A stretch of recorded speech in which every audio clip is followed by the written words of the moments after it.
In such a contested presidential election, how should Christians engage with politics? How should they vote? How much should our belief in God influence those politics and public life? What's at stake when we get involved in politics? I'm joined today on the Premier Unbelievable podcast by Eric Metaxas. He's the #1 New York Times bestselling author of Bonhoeffer, Is the Atheism Dead?, Martin Luther, Amazing Grace, and Letter to the American Church, which was made into a full-length documentary. His latest book is Religionless Christianity, God's Answer to Evil. He hosts Socrates in the City and the Eric Metaxas radio show, and his writing has appeared in major publications like the New York Times and The Atlantic. So welcome to the podcast, Eric Metaxas. Now, apart from all the books that I've just mentioned, you've written something else as well, a book, I think, for children called Donald Drains the Swamp. That's about 32 pages. It was meant to be a humor book in the format of a children's book about a figure named Donald the Caveman, because some people, I think, rightfully think of Donald Trump as a bit of a caveman. So it was. Most people don't know I've written 30 children's books. I began my career writing children's books of every kind, some of them humorous, but mostly serious children's books, adaptations of a lot of the folk tales and fairy tales, and then my own book. So I've written a lot of children's books, and the person with whom I've done a number of those books, he was the illustrator for a number of those books. We did some children's books on tall tale figures, Pecos Bill and Paul Bunyan and that kind of thing. And at the time, I guess it was 2016, Donald Trump seemed a little bit like one of those outsized figures. So we thought at the time it might be funny to produce a children's book called Donald Drains the Swamp with him as a caveman. So I'm amazed you're aware of it. Yeah, well, of course, you don't regard him as a caveman, do you? Because you're a supporter of him. But just before we explore that, no. In the book, but no.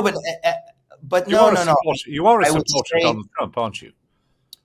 Oh yes, very much so. But at the same time, I think it's appropriate to see him as somebody. I mean, that's why we thought it would be funny for the book Donald Drains the Swamp, that there is something about him. It's his caveman quality that he has. Some people like it and some people don't. And also, you call yourself, by the way, a mere Christian. You've written about a whole range of religious figures, but you've described yourself as a mere Christian. What did you mean by that?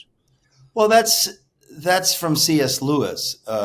His glorious book, Mere Christianity, is central to my thinking. I think a lot of times people get very theologically hidebound and very focused on denominations. And I think that we're living at a time with the increase of secularism where we have to focus on the main thing. And so I was raised in the Greek Orthodox Church. I've attended a number of different denominational churches over the years, but that's far less important to me than the main issues. And so I think Lewis's term, mere Christianity, informs my thinking. Now, you yourself have moved, if I might say, from academia into increasingly, or it seems to be an increasingly political role as well, going side by side with that. What do you I've think? Never been in the world of academia, Roger. I only have a bachelor's degree from Yale in English literature. I've written a book. I've written many books, historical biographies. You're right, but I've never been an academic per se. Can you explain to us why so many evangelicals in the United States support Donald Trump? Well, I think that there's been so much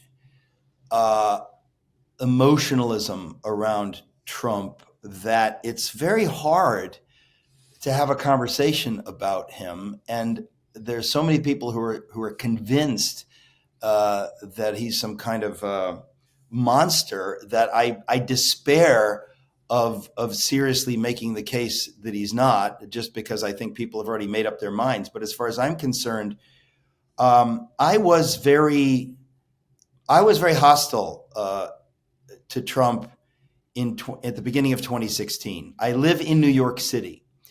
I didn't think of him favorably. I was not inclined to think of him favorably. But I wrote a humor piece really making fun of him for the New Yorker magazine. He had been interviewed in 2016 about, I guess some people had asked him, hey, what's your favorite part of the Bible, or do you read the Bible, or something like that? And he had said something, and people were making fun of it. I thought it was funny, and I thought this is a great opportunity to write a humor piece for the New Yorker. So I did. And bizarrely, but genuinely, in the course of writing this humor piece, in which I'm channeling his voice for these series of tweets about his twisted view of the Bible, and I don't think he has a genuinely twisted view, but I was mocking it, sort of, the Bible through a Trump lens. And because I've written a lot of comedy in my career, I found myself, if you write for a comedian, you kind of find their comic voice. And somehow, at some point, I found myself having an affection for the voice, because I find him to be very funny. I think he's very funny. And something shifted in me, and I began listening to him speak, and I thought, I feel like I've missed it. I said, I feel like he's speaking for the common man. I've never seen this in my life. I've always been politically conservative and so on and so forth, but I've never seen anyone who seems to say what everyone's thinking, but no one dares to say. No politician certainly ever dares to say these things. And I found myself astonished, absolutely astonished. I thought, can you get away with this? I didn't think he would. But more and more, I think people were not merely entertained, but pleased to see him say what many of them were already thinking. But surely there's a problem here.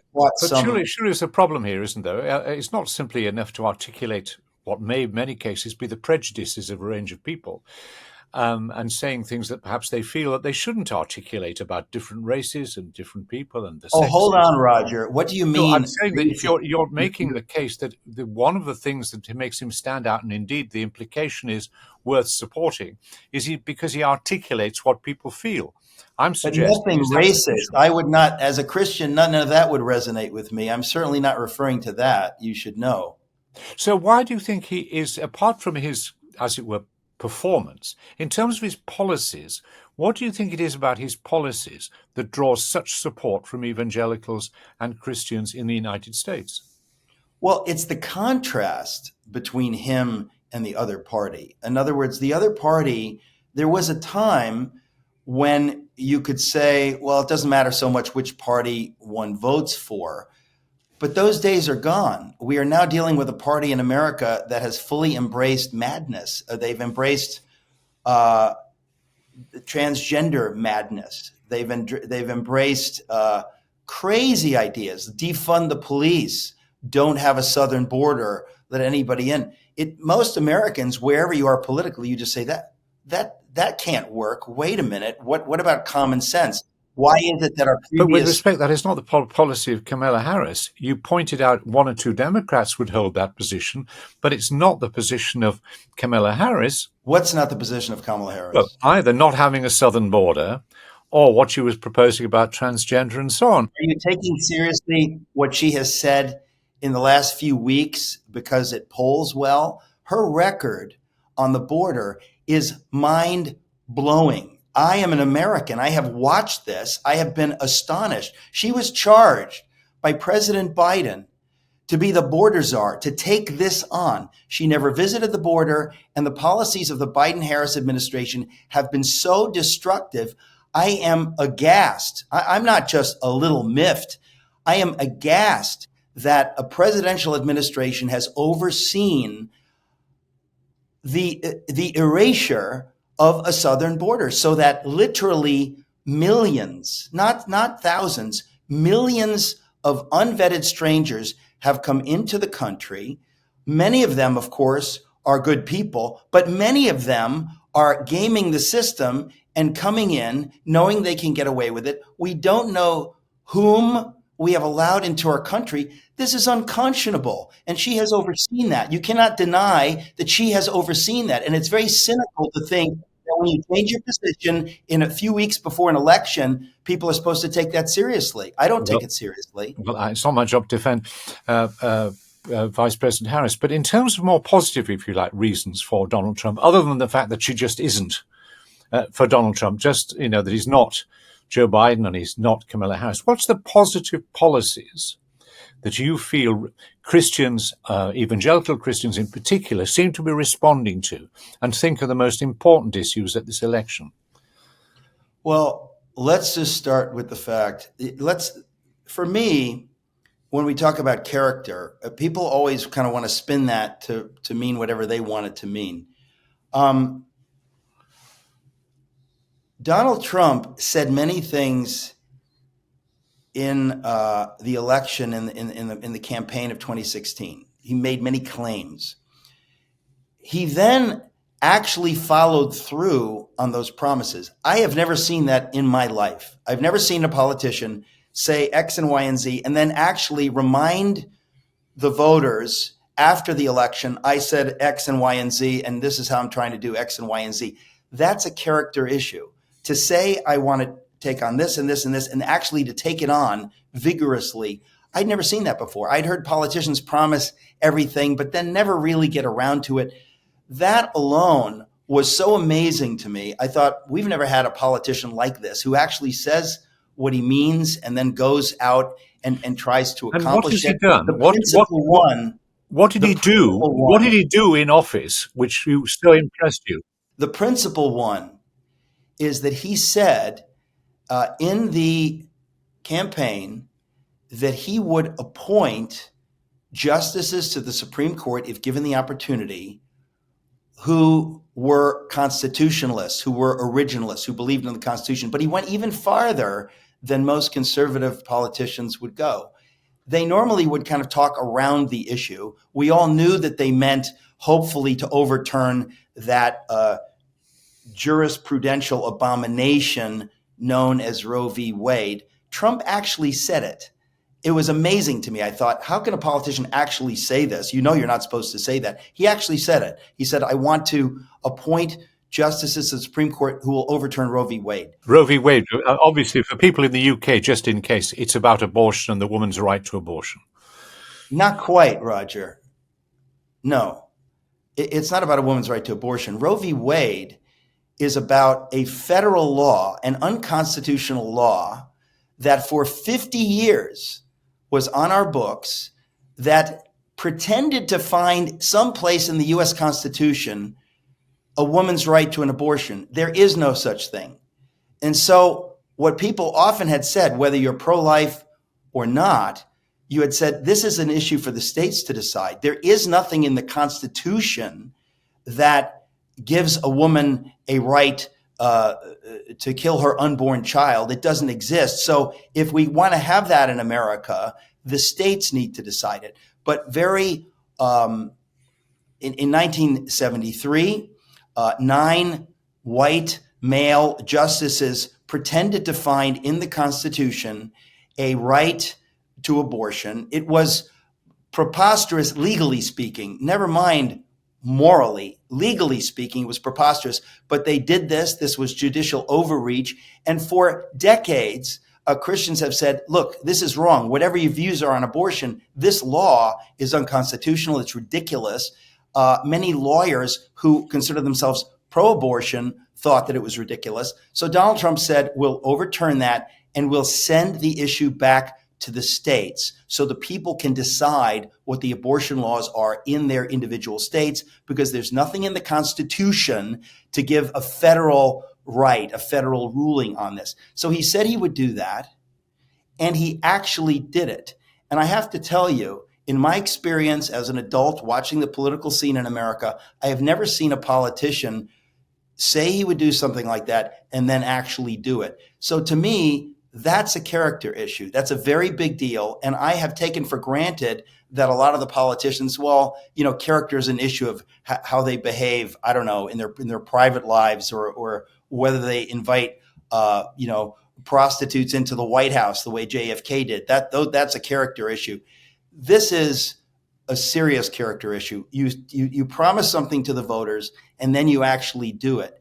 I cannot tell you, most Americans were properly astonished at that, and that is a character issue. So if that's the key, one of the key issues. There are two other issues, of course, which immediately come to mind, certainly on this side of the water. It's the allegation that democracy is under threat if President Trump is re-elected, and then the questions about his private life. But before we get on to those two areas, I just wanted to ask something about the use of language, which makes it strange to us. Christians have a view about one of the key things is reconciliation. It's loving your neighbor. It's forgiveness. And what they see in Donald Trump, and so often in his speeches, is a diffuse of divisive language. Some would say of hatred. And that seems to be a contradiction. Instead of Christians looking for politicians who want to bring people together, they see someone in Donald Trump who drives people apart. Do you think his use of language, making fun of people, a whole range of things that he does, is acceptable, or is this something you just put up with because he has other virtues? I think there are things that he says that I wouldn't say, but to me, those end up being minor issues. In other words, I don't think, for an example, when you just said, some people suggest that he's a threat to democracy, I want to suggest that that's despicable, divisive language. No one ever seems to be able, and I challenge you now, to give me an example of how he's a threat to democracy. What a horrible thing to say, unless you can actually back it up. I wrote a 600-page book on Bonhoeffer and on Adolf Hitler. I know what democracy is, and I know what is a threat to democracy.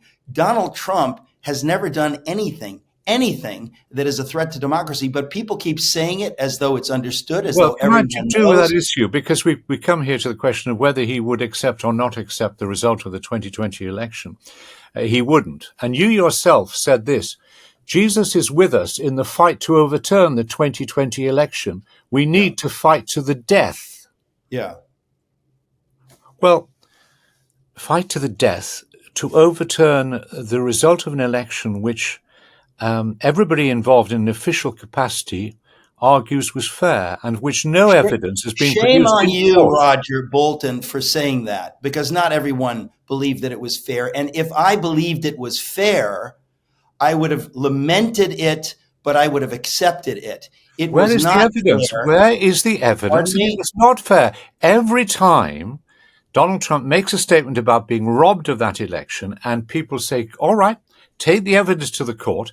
No evidence is there. Even Republicans. Your ignorance, for you to come on this program 4 years after this and reveal your own ignorance on this, you are just repeating what is said over and over and over, and it's a shameful thing. I will tell you that when people say there's no evidence, there is evidence, and you ought to know, if you're going to come on a program and challenge me, you ought to know that over and over and over again, people brought the evidence to courts. And what did the courts do? They didn't say you have no evidence. They said you have no standing. We will not look at the evidence. We will not comment on the evidence, which is dramatically different from weighing the evidence. They did not weigh the evidence because it was too much of a political hot potato. They refused to do that. And that was an unconscionable thing. They ought to have done it. They ought to have adjudicated it. They didn't do it. And so that's a dramatically different thing. And for you to push that lie and that cliche, it's what I expect of people who hate Donald Trump. They're not interested in the facts. They're interested in a certain narrative. And it's a shameful thing. And if you talk about division, that's why we're divided.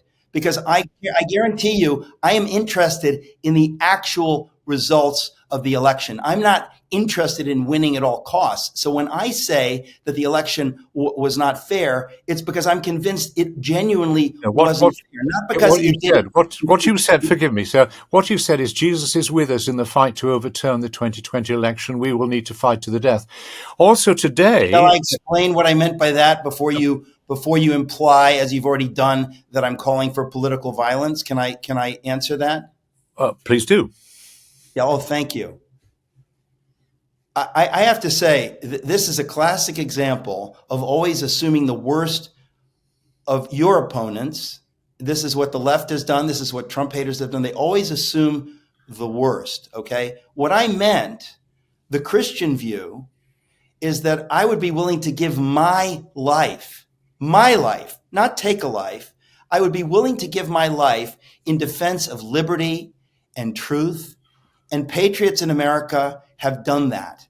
And we ought to be willing to do that. We ought to be willing to fight for what is right and good and true. And if I or someone else has to give their life for liberty, we're willing to do that. Patriots. You also said Jesus is with us in the fight to overturn the 2020 election. Well, I was dealing with the latter part of that. I can deal with the first part of that. I'm afraid we need to take a quick break here. I'm Roger Bolton, and you're listening to Unbelievable, the show that deals with the questions that really do matter. Hit the subscribe button if you're on YouTube, or follow the podcast on Apple Podcasts. And as always, you can email us at unbelievable@premier.org.uk, and we'll be back in just a moment. Pretty much universally, social science suggests that many of the institutions that we hold dear, that shape us, that provide us social support, a huge amount of this used to happen anyway inside of these traditional religious structures, and there really has been nothing to replace it. It's amazing how quickly ostensible deontologists transform before our very eyes into utilitarians on this question. We're talking about what the self is here. I mean, atheists believe in the self. Everybody believes in the self. Well, no, that's not. I mean, that I find difficult to believe. Why would an atheist believe in the self? The self is a series of non-deciding mechanisms. The arguments against God are fairly compelling, and I think the arguments against atheism are fairly compelling. The difference is that most people who believe in God have expressed doubts, and a lot of people who are atheists tend to be more religious in this way than many of the people who are God believers. If people listening agree with me that free will in fact doesn't exist, and simultaneously agree with you that free will is somehow necessary for the upkeep of civilization, then I would simply ask them to consider who's relying on the delusion here. This show does seem to have an extraordinary capacity for putting me face to face with people that I've been talking smack about online, so thanks again.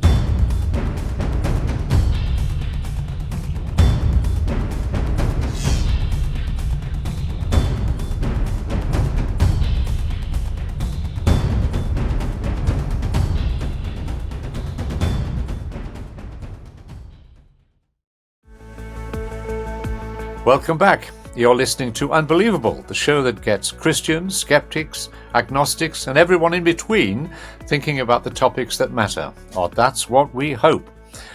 We're diving back into our conversation with Eric Metaxas. I think I've made this clear, and I don't understand why you don't understand it. I've already made it pretty clear that I genuinely believe that the election was stolen.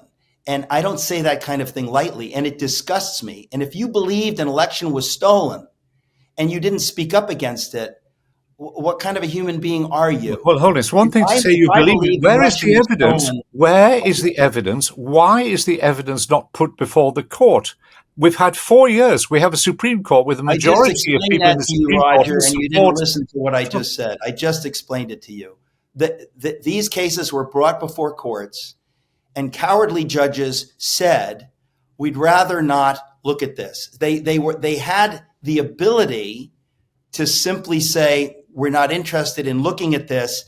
This doesn't have standing." So they chose the political option to simply say, "We're going to ignore this." They had the ability to do that. It was shameful, but that's what they did. Therefore, people like you are under the impression that they looked at the evidence and that they adjudicated the situation, which they did not. That is a very fundamental distinction. It's a very important distinction. That implies that the whole judicial process in the United States is rotten, and there aren't any judges capable of being independent. That's a very large claim if you were to make it. But I want to say something about, you've put something on Twitter this morning. When Steve Bannon was released, who was a key political strategist for President Trump, when he was released from prison, I think today, you said, "It is an honor to meet the great Steve Bannon. God bless this hero." As he was in prison because he had refused, I think, a subpoena from Congress to testify about the election, which presumably you would have thought he would have welcomed the opportunity of doing, why do you think that he is a great Steve Bannon, and God bless this hero? Well, the contempt is almost literally dripping from your voice. Congratulations. No, I don't mean. I'm genuinely fascinated why you put that, I think, on X, didn't you? And I wondered why. You don't sound fascinated. You sound contemptuous, and it's Well, difficult. I'm sorry if that's the tone, but I'm genuinely interested in knowing why you would do that.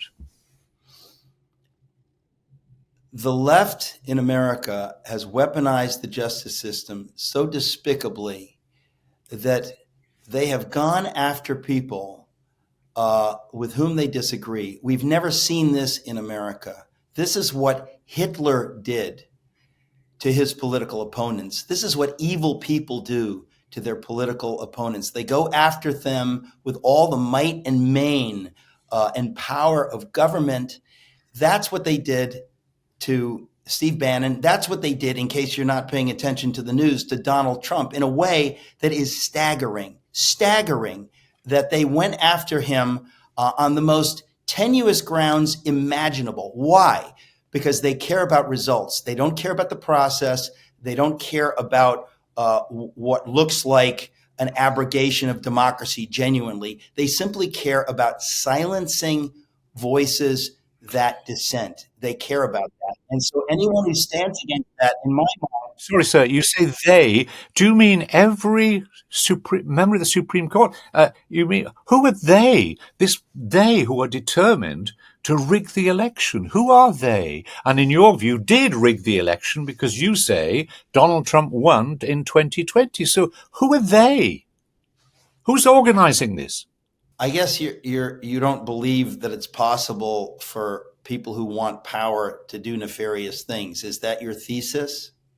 Obviously not, because that would fly in the face of history. But the scale of conspiracy that you are implying is extraordinary. And after 4 years, there hasn't been any evidence. Because it's so extraordinary, and I agree that it's extraordinary, I am exercised over it. The reason I say the things I've said is because I am horrified at what I have seen. And anyone aware of it, as I am, cannot help but be horrified and discuss it and say, we must deal with this. This is unacceptable that Americans do not know whether their vote will count. They don't know if the ballot will be thrown away.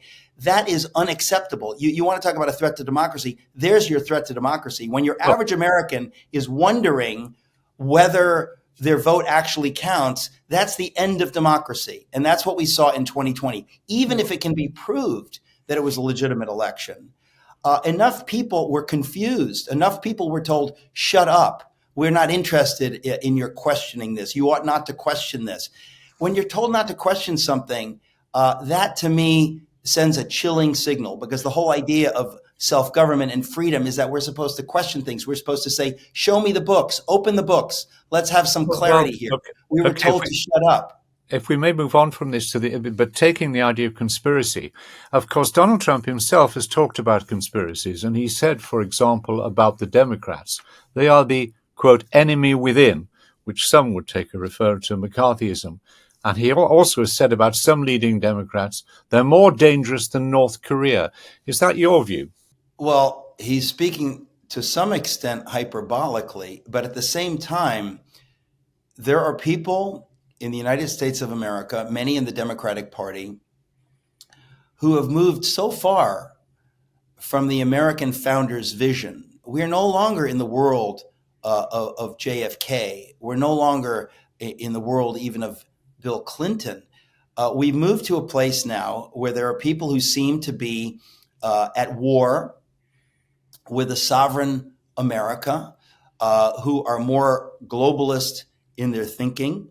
And this is anathema. This is the end of America. And I think it is right for a president of the United States to believe that we ought to be a sovereign nation, self-governing, and we are finally, as I said earlier, we're finally at a place where there are many in the Democratic Party who are cultural Marxists. They are at war with the founders' view of the nation. They've made that increasingly clear. That is a genuine threat to democracy. That is an actual threat to democracy. There are lots of non-Democrats, or people, let's put it this way, ex-chiefs of staff of the United States military who have called Donald Trump, one of them did, fascist to the core. 13 former Trump officials have signed a letter. There you go. No, stop. With that. Stop. No, I'm Roger, just saying. When you say a statement like that, I referred to it 20 minutes ago. I said, people make these statements, a fascist to the core. Please explain how he's a fascist. He was president for 4 years. What did he do that was fascist? Sorry, forgive me, sir. I'm not saying he's a fascist. What I am saying is that two of his former chief military figures called him that, and that 13 former Trump officials have signed a letter agreeing with it. So there's a significant number of officials who work for Donald Trump and key figures in the military who do regard him of having fascist tendencies. Now, are they all mistaken? It's offensive even for me to hear this nonsense. This is absolute. Look, they hate him because he's a threat to them. He's a threat to the uniparty. He's a threat to whatever establishment is there, not at the behest of the American people, but because they've accrued power over the decades, unchecked power, unelected, and he's a threat to them. And the reason Americans love him is because he's a threat to that, because he is finally seeing. He's finally helped us to see what we're dealing with: a bloated, unelected bureaucracy that ought not to be there. And the powerful members of that bureaucracy despise him because he is properly an existential threat to them, who are they themselves the actual threat to democracy. Should we be concerned about his, shall we say, private character? You will be aware that Donald Trump, a number of women have made a number of allegations about him over several years. He has been recorded on tape, saying very derogatory things about women and using expressions I can't use on air. What do you say about that to other Christians? Do you say, well, that in a sense, that doesn't matter. Look, in the past, King David, after all, had the relationship with Bathsheba and sent Uriah the Hittite to the front line. Every politician has, usually anyway, or most politicians have difficult private lives. What matters are the policies. Are you saying that we should ignore Donald Trump's private life and behavior? Well, the problem, of course, is that one doesn't know exactly what to believe about his private life and behavior. Those accusations are made. You have to actually try to figure out, is this real? Does this matter? I do not think that any Christian should ever take lightly those kinds of things, and I certainly don't. There are recordings. Let's say some of the allegations, or maybe most of them are untrue, but there are recordings of him talking about women in the most derogatory ways, and particularly grabbing them by a certain part of their anatomy. That's recorded on tape. Do you find that as a Christian disturbing? Well, that was about 17 years ago that was made. I don't think that the person who made that comment, well, first of all, he didn't make it from a podium, in case you're confused about that. No, not suggesting. He was recorded saying it, yes, while he was on a television show. I'm just saying that, his private life is No, he wasn't on a television show. I'm asking you whether that matters in the end in an election. No, it doesn't. So it's policies, it's not the personality. Could I ask you about some of those policies, though, in relationship to the world? Because for those of us brought up in the post-war period, we saw America as a beacon, in many ways a beacon of democracy, and also as something that would help spread democracy around the world. What we get a real sense of now is America being more isolationist and, as it were, withdrawing. And certainly Donald Trump has said things about NATO and elsewhere, which suggests that America comes first. and that America does not want to become involved as it was in the rest of the world. Is that something you think is an accurate summary of his position? No, I don't. I think what he and many Americans, George Washington among them, feel is that we have to be careful and wise in our foreign entanglements. And I think that many Americans have seen that there are many in our government in both parties who seem they never met a war they didn't like, and we to lose lives and limbs is a horrible thing, and we have to be more prudent about it. And so I think he's bringing a prudential correction to our foreign policy of the last decades. It is certainly not isolationist. I don't think most people in America are advocates for isolationism, although it might look like isolationism compared to the policies of George W. Bush. You see, what's slightly perplexing to some of us is that not quite an understandable position, America having made very great sacrifices, particularly since the war, financially and otherwise, since the Second World War. We could understand that America would think that other parts of the world should carry the burden much more. But what's difficult to understand is why he keeps expressing admiration for people like President Putin, which he has, and why he should not. Roger, these are tired cliches, and I'm ashamed that I have to listen to them. This is honestly, it's a mischaracterization. It is wrong, but it suits your purposes, and that's why you're saying it. But I find it shameful. I don't find this to be honest discourse. I'm sorry. Let me ask you, that was a genuine question that I was perplexed by some of the statements he seems to make about President Putin and seems to evince some admiration for him. That's what it seems to be. Now, you're just saying I've got that wrong. I'm saying what? You've got that wrong? Well, what I'm saying is that unless you appreciate the context of a statement, the flavor in which it is made, then you should not comment on the statement. To say that he admires Trump says a lot of stuff. He speaks hyperbolically. He speaks comically sometimes. Hyperbole is not speaking the truth, is it? Hyperbole is not the truth. And, are we now to accept a political discourse in which hyperbole is used all the time? To speak hyperbolically is not the same as speaking merely in hyperbole. The point is, when one speaks, sometimes people say things for effect. People in a sermon will say things for effect. You say it for effect, and that's quite different from precisely what one believes. And one of Trump's great appeals to voters is that he speaks in that way. And I think most people can read between the lines and know exactly what he means.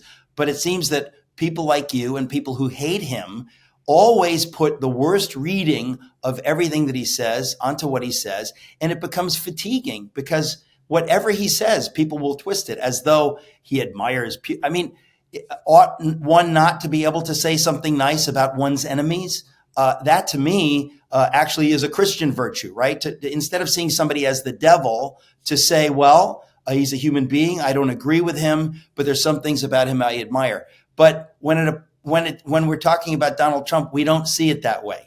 When we're talking about Donald Trump, we have to demonize him and everything he says. And it's just fatiguing. It's absolutely fatiguing. Could I ask you one final question, if I may, which relates. So, yeah.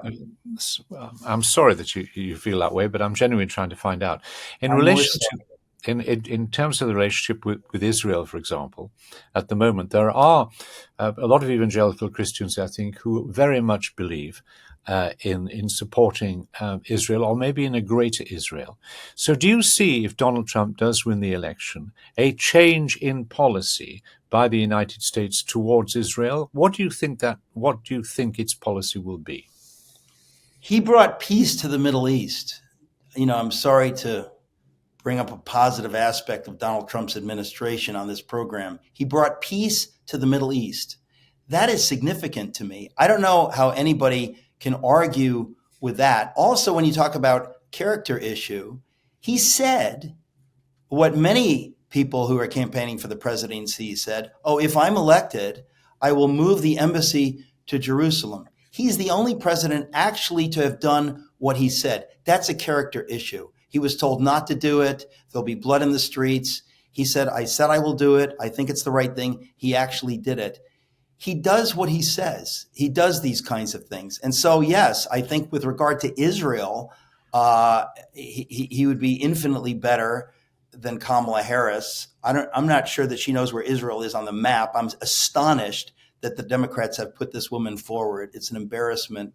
But yeah, I think with regard to Israel, he is pro-Israel. He understands that Israel is surrounded by people who want it to cease to exist and who will do everything in their power, including use nuclear weapons, to bring about the annihilation of the state of Israel. So I think he has a common sense view toward Israel, and I'm very grateful for that. That's one of the many reasons I hope he's reelected. And in terms of that policy, you think he will not be in favor of a two-state solution? I mean, as you know, there are people in the Israeli cabinet now, Mr. Ben-Gvir for one, who believes that Israel should exist from the sea to the Dead Sea. In other words, with the West Bank and Gaza should be incorporated into the Jewish state. But the problem with that, of course, it would cease to be a democracy, since if everyone had the vote, there would be more non-Jews than Jews. So he also advocates, Mr. Ben-Gvir, moving those who are in Gaza and elsewhere out. Do you think we would see under a Trump administration any level of support for that and a rejection of a two-state solution? Honestly, I don't know. I'm not versed enough in the politics of the region to know what I think he would do on that. So I can't properly answer that. And finally, are you saying to Christians watching this program that that Christians, given the choice, if they're obviously within the United States, between Kamala Harris and Donald Trump, should vote for Donald Trump? I don't see any serious choice here. Kamala Harris has been vicious to pro-life people. She tried to put David DeLayden in jail in California. He exposed the truth about Planned Parenthood selling aborted baby parts for money. He exposed this as a journalist. She went after him exceedingly viciously. I believe if she is in the White House, anyone with any serious pro-life views will be demonized and will have the U.S. government after them. What we're facing is an existential crisis in America. And the reason I get so exercised in this conversation is because I'm astonished how many Christians don't seem to understand that for all of his foibles, Donald Trump loves America, cares about America being America, and his opponent seems to be at war with what most Christians genuinely believe and will use the power of the federal government to enforce that, to go after people who dissent, people like me, people like Steve Bannon, people like Donald Trump, people like many friends of mine. And I have to say, that's not the American way. That's the threat to democracy. And so what we're looking at is chilling. We've had, just to be clear, transgender activists in the Democratic Party have made it such that if a child is propagandized in a public school into being confused about his or her gender and chooses to get surgery or hormone blockers, and the parents dissent, we now live in an America where the government will take the child away from its parents. This is an unbelievable moment, an unprecedented moment in America. And it is just one example of the weaponization of government, of the genuine end of democracy. For Christians not to take those things seriously, you can hate Donald Trump, but I can tell you he is not for those kinds of policies. I'm scared to death of what a Kamala Harris administration would do to serious Christians, to people of faith in America. It is very, very real. And I'm grieved that many Christians are unaware of this and would either not vote or would be foolish enough to vote for her. And I will say this bluntly, I hope I'm wrong. I would be thrilled to be wrong. If she were elected and these things didn't happen, I'd be thrilled to come on this program and say, I was wrong. I wish I were wrong. I wish I were simply being emotional. I don't think that I am, but we will see in a few days or in a few weeks. And I have to say that we're in an unpleasantly serious moment in America right now. I don't think many people really understand what's at stake. And the reason the way I speak as I do is because I am in a position to have caught a glimpse of what's at stake. And having written a book on Adolf Hitler and Bonhoeffer, I think the Germans had no idea what would happen if they did not stand against Adolf Hitler. They had no idea, therefore they didn't act when they had the chance, and we see what happened there. The idea that things like that can't happen in the modern world, can't happen in America, I think are naive. Again, I wish I were wrong on that. Eric Metaxas, thank you very much indeed for talking to us. Thank you. We'll be back soon with another voice to offer a different perspective. And in the meantime, let us know your thoughts. Please email us at unbelievable@premier.org.uk, or you can leave a comment on Instagram at @premierunbelievable. For now, thank you to our guest again, Eric Metaxas. I'm Roger Bolton, and it's been great to be with you.